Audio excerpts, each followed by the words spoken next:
অনেক ক্ষেত্রে আপনারা দেখবেন গাছ এরকম মাচা ভর্তি থাকার পরেও কিন্তু ফলন নামে না বা ফল খুব কম পরিমাণে হয়, যেটা হওয়ার প্রয়োজন তার থেকে অনেক কম হয়। তো এটা কেন হয় বা এটার সমাধান কি সেটাই আজকের ভিডিওতে জানাবো।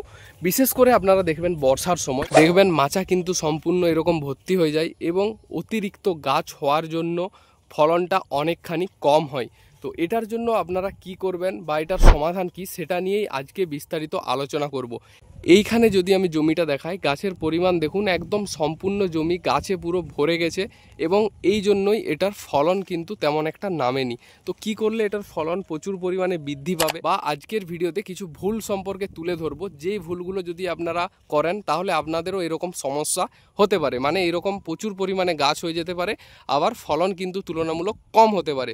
তো এরকম যদি সুন্দর গাছ থাকে এবং ফল না আসে তাহলে কিন্তু খুব খারাপ লাগে, কারণ একটা কৃষক এত কষ্ট করে চাষ করে তারপর গাছ হওয়ার পরও যদি ফল না হয় তাহলে কিন্তু অনেকটাই খারাপ লাগে। তো এর জন্য আপনাকে যেটা করতে হবে সেটা হচ্ছে গাছের পাতা কাটা ছোট অবস্থা থেকেই, যেটাকে অনেকেই পাতা বা পালসি ডগ কাটা বলে।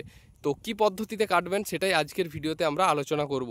গাছের পাতা কাটার আগে আপনাকে বেশ কিছু সচেতনমূলক কাজ করতে হবে, যেগুলো আমরা ভিডিওতে আপনাদেরকে জানাবো। সর্বপ্রথম যে কাজটা করতে হবে সেটা হচ্ছে গাছের পাতাগুলোকে কাটা। তো কিভাবে কাটবেন বা কতটা কাটবেন, কোন গাছে কাটবেন, কোন গাছে কাটা উচিত নয়, সেগুলো সমস্তটাই আজকের ভিডিওতে আমরা দেখাবো।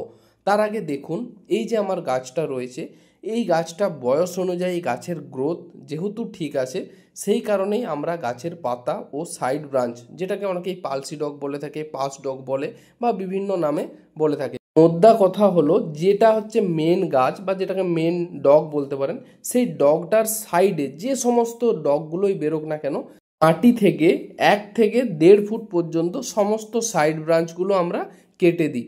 এর বেশ কিছু কারণও রয়েছে এবং এর উপকারও রয়েছে। তো যদি গাছের গ্রোথ কম থাকে সেই ক্ষেত্রে গাছের সাইড ব্রাঞ্চ কাটা উচিত নয়। যদি মনে হয় যে আপনার মাচাগুলো ঢেকে যাবে তাহলেই কিন্তু সাইড ব্রাঞ্চ কাটবেন, নচেত সাইড ব্রাঞ্চ কাটার প্রয়োজন নেই। এটা হলো প্রথম পয়েন্ট। আর দ্বিতীয় পয়েন্ট যেটা হচ্ছে, যদি আপনারা 35 দিনের ভ্যারাইটি লাগান সেইগুলোতে কিন্তু কোনো মতে আপনারা সাইড ব্রাঞ্চ কাটবেন না, কারণ যেগুলো 35 দিনের ভ্যারাইটি ওই ক্ষেত্রে সাইড ব্রাঞ্চগুলোতেই ফল বেশি নামে বা ওগুলোতেই ফলন বেশি হয়। আর যেগুলো 45 দিনের ভ্যারাইটি, সাইড ব্রাঞ্চের তুলনায় মেন ব্রাঞ্চে বেশি ফল আসে। তাই যদি 45 দিনের ভ্যারাইটি আপনারা চাষ করেন তাহলে আমার মতে সাইড ব্রাঞ্চের ফলগুলো নেওয়ার প্রয়োজন নেই। যদিও ওই সাইড ব্রাঞ্চে বেশ কিছু ফল দেখা যায় বা বেশ কিছু জালিও সেট হতে শুরু করে, কিন্তু ওই জালিগুলো যদি আপনারা নেন, মানে ওই ফলগুলো সংগ্রহ করেন, সেক্ষেত্রে গাছটার লাস্টিং বেশ কিছুদিন কমে যাবে। আবার ওই ফলগুলোরও সাইজ কালার তেমন একটা হয় না যেমনটা উপরের দিকে হয়। তার জন্য আমরা সাইড ব্রাঞ্চের যে ফলগুলো হয় সেগুলোর মায়া দয়া না করে কেটে একদম পরিষ্কার করে দিই, তাতে গাছের গ্রোথটাও সুন্দর থাকে এবং গাছটা উপরে গিয়ে বেশ কিছুদিন ধরে ফল দিতেও সক্ষম। এই যেমন ধরুন না, যদি সাইড ব্রাঞ্চের ফল নেন তাহলে হয়তো আপনার গাছ 1 মাস ফল দেবে, তার বেশি দেবে না। কিন্তু যেহেতু আমরা সাইড ব্রাঞ্চের ফল নিই না বা সাইড ব্রাঞ্চ সমস্তটাই কেটে ফেলে দিই, তার জন্য আমাদের ফলনটা অনেক দিন, মানে লং টাইম পর্যন্ত আমরা ফল হারভেস্ট করতে পারি। আমাদের এই জাতগুলো প্রায় 60 দিন পর্যন্ত ফল দিতে সক্ষম। তার জন্যই আমরা এই জাতগুলোকে সবসময় বলি সাইড ব্রাঞ্চগুলো কেটে দেবেন এবং যাতে বেশি দিন ফল পান, তার জন্য এই প্রসেসটা ফলো করা খুব প্রয়োজন। আশা করি আপনাদেরকে বুঝিয়ে বলতে পেরেছি বা ভিডিওর মাধ্যমে দেখাতে পেরেছি কিভাবে পাতা ও সাইড ব্রাঞ্চ কাটা হয়। বিশেষ করে বর্ষার সময় যেহেতু গাছের গ্রোথ খুব ভালো হয়, তাই এই সময় অবশ্যই আপনারাও চেষ্টা করবেন সাইড ব্রাঞ্চ না কাটলেও গোড়ার বেশ কিছু পাতা পরিষ্কার করা। তাহলে গাছে ফাঙ্গাসজনিত রোগটা কম লাগবে আর গাছের গ্রোথটাও বেশ ভালোই বজায় থাকবে। আর গাছের পাতা কেটে দিলে আরও একটা সুবিধা থাকে, যেটা হচ্ছে বায়ু চলাচল করতে সুবিধা হয়। এই সাইডটা দেখুন গাছের পাতা একদমই কাটা হয়নি, আর অপর সাইডটা দেখুন গাছের পাতা সাইড ব্রাঞ্চ কত সুন্দরভাবে কেটে পরিষ্কার করা হয়েছে। ডিফারেন্সটা আপনারা নিজেরাই বুঝতে পারছেন। একই জমি আপনারা দুটো সাইড দেখুন তাহলে বুঝতে পারবেন কতটা ডিফারেন্স। আরও একটা কথা, এই যে গোড়ার সাইডের যে ফলগুলো সেট হয়, সেক্ষেত্রে যদি আপনি গোড়ার পাতাগুলো না কাটেন তাহলে বেশ কিছু ফল দেখবেন যে লাল হয়ে যায় বা অনেক ক্ষেত্রে বড় হয়ে যায়। তাই এইগুলো কেটে দেওয়াটা খুব প্রয়োজন, যেটা আমি মনে করি। আর হ্যাঁ, এই যে পাতা কাটবেন তার পরের দিনেই অবশ্যই একটা ফাঙ্গিসাইড আপনারা স্প্রে করবেন, সেই সাথে পারলে একটা ভিটামিনও স্প্রে করতে পারেন, কোনো অসুবিধা নেই। কিন্তু পাতা কাটার পর যদি ওয়েদার একদম ফাঁকা থাকে তাহলে অবশ্যই একটা যে কোনো ফাঙ্গিসাইড আপনারা ব্যবহার করবেন, তাহলে গাছে ফাঙ্গাস লাগার কোনো ভয়ই থাকবে না। আশা করি আমি আপনাদেরকে বোঝাতে পেরেছি যে গাছের পাতা কাটলে আপনারা কি কি উপকার পাবেন, বা যদি গাছের পাতা না কাটেন তাহলে কি ক্ষতি হতে পারে, সমস্তটাই আপনাদের সামনে আমি উপস্থাপনা করেছি।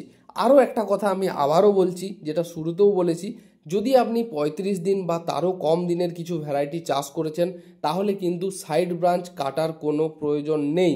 পাতা কাটতে পারেন, কোনো সমস্যা নেই, কারণ 35 দিনের ভ্যারাইটিগুলোতে সাইড ব্রাঞ্চেই ফলন বেশি হয়। যদি আপনি 40, 42 বা 45 দিনের ভ্যারাইটি চাষ করেন তাহলেই সাইড ব্রাঞ্চ কাটবেন, না হলে কিন্তু সাইড ব্রাঞ্চ কাটবেন না। এর আগেও আমরা বেশ কিছুবার ভিডিওতে দেখিয়েছি যে আপনারা কিভাবে পাতা কাটবেন, কিভাবে সাইড ব্রাঞ্চ কাটবেন। আমি ভাবছিলাম এই বছর আর এই ভিডিওগুলো দেব না, কারণ এই ভিডিওগুলো আমাদের অলরেডি চ্যানেলে দেওয়া রয়েছে, কিন্তু আপনারা বারবার কমেন্ট করছেন যে এই জমির পরিচর্যার আপডেট আমরা দেখতে চাই, সব কিছুই দেখতে চাই, তার জন্য আপনাদের রিকোয়েস্টেই এই ভিডিওগুলো বানানো। যেমন প্রথম দিকে এই জমির বেশ কিছু পরিচর্যার ভিডিও আমরা স্কিপ করে যাই, এবং যেগুলো আপনারা বারবার রিকোয়েস্ট করছেন যে কেন আমরা এই জমির ভিডিও দেখাচ্ছি না, তো আপনাদের জন্যই এই ভিডিওগুলো বানানো। আর এর পরের যে পরিচর্যাগুলো করব এই জমির, যদি আপনারা ভিডিওগুলো দেখতে চান অবশ্যই কমেন্ট করে জানাবেন। আর এখনও যারা আমাদের চ্যানেলকে সাবস্ক্রাইব করেননি অবশ্যই সাবস্ক্রাইব করে রাখবেন, কারণ কৃষি বা চাষ সংক্রান্ত নিত্য নতুন তথ্য জানার জন্য এবং আপনার কৃষিকে আরও মজবুত করার জন্য, আরও জ্ঞান পাওয়ার জন্য আমাদের চ্যানেলটি আপনাদের জন্য একদম উপযুক্ত। সেই সাথে সব থেকে উন্নত মানের বীজ আমাদের এখান থেকে পাওয়া যায়, এবং বীজ ক্রয় করার জন্য আপনাকে কোথাও যাওয়ারও প্রয়োজন নেই, জাস্ট মোবাইলে কল করার মাধ্যমে বাড়িতে বীজ একদম হোম ডেলিভারি পেয়ে যাবেন। সমস্ত কিছু একটি চ্যানেলের মধ্যেই পেয়ে যাবেন। একদিকে যেমন কৃষির সমস্ত কিছু তথ্য আপনারা পেতে থাকবেন নিত্য নতুন, অপরদিকে উন্নত মানের বীজ আপনারা চাষ করে আপনার ফসলকে আরও উন্নতি ঘটাতে পারবেন। আজকের মতো আমরা এখানেই বিদায় নেব।